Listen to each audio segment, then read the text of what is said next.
Hello, I, the Gradanian envoy, am here to tell you that stuff has happened. So what's up? BMI is bullshit, but we knew that, but it's still bullshit. If you are not familiar, BMI, body mass index, is not good science. It's not a good measurement of personal health because it's not anywhere near individualized enough. It's not based on a good cross-section of humanity, and it's just been understood for a long time that it's not good. But now a bunch of doctor types got together and voted to make it official.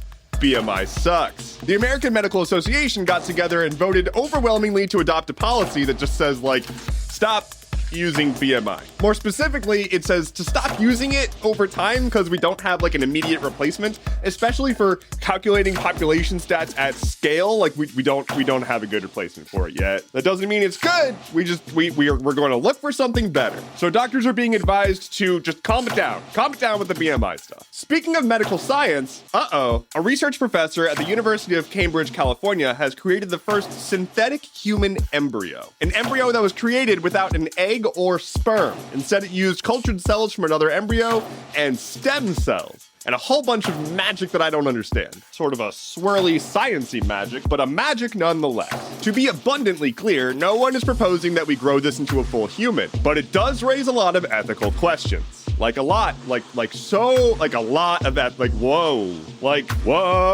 We're gonna need to get together and put our brains together real good to come up with some rules around what the hell to do about synthetic humans. I'm not a medical boy, so I don't know how viable this is, how quickly, but it exists now, and it didn't before. It also makes you wonder what the anti-abortion crowd feels about this. A boat carrying hundreds of migrants from Libya to Greece has capsized off the coast of Greece, and it's looking pretty bad. It's one of the worst wrecks of this type, and the really upsetting part is that this is not uncommon. This route is considered one of the deadliest routes for migrants in the world. People are in situations that force them to make essentially impossible decisions and gamble with their life on this trip, and they're crammed onto boats that are not even really seaworthy, and they're just absolutely packed to the brim, and then this happens. This is one of the bigger ones that has happened in recent history, but it's still very common, and it's heartbreaking. I'm sorry. I don't have a joke for this one, but it is a solid reminder that human beings are sometimes put into situations where they have to make decisions that you can't even imagine. Let's bring up the vibes again. Funny transition to make you feel better. Fox News ran a wild-ass chyron, and also, it's called a chyron. A chyron is the news headline that's like displayed at the bottom of a news feed on TV. Yeah, that's called a chyron. Anyway, so after Trump was arrested and did the court thing where he pled not guilty, he went out and gave a speech.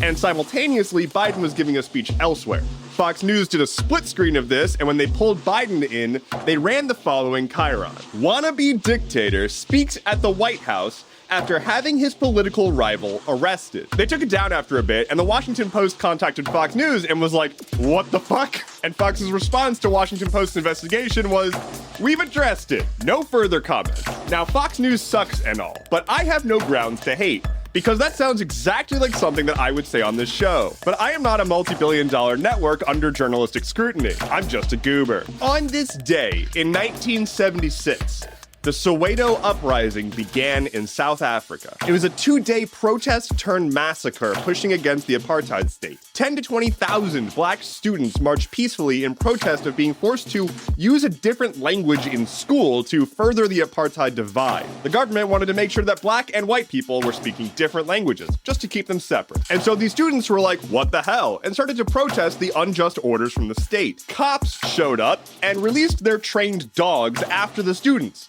When the students killed one of the dogs, the cops started murdering them, shooting their guns into a crowd of protesting children, enforcing the will of a state trying to separate its people by law. 176 children were murdered by cops to uphold racism. This event caused a bunch of associated ensuing events over the next year.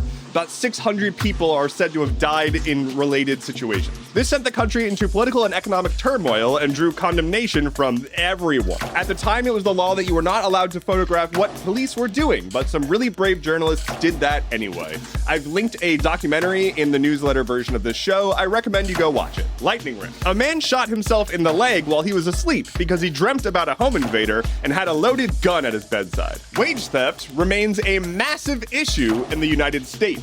Like, Billions of dollars stolen from workers. Twitter is facing eviction from their office in Boulder, Colorado, since Musk has not been paying the rent. A Twitch streamer's car was set on fire by a stalker. PC gaming platform Steam has pushed out a big overhaul to their app. It's not going to feel like a big overhaul, but it is one. And you can take notes in games now. And finally for today, a single-person company making software to look at statistics for League of Legends has been purchased for $55 million.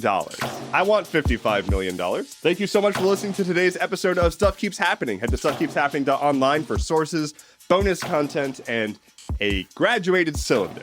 It graduated cum laude. My name is Endeavorance. I'll be back on Monday. Take care and be well.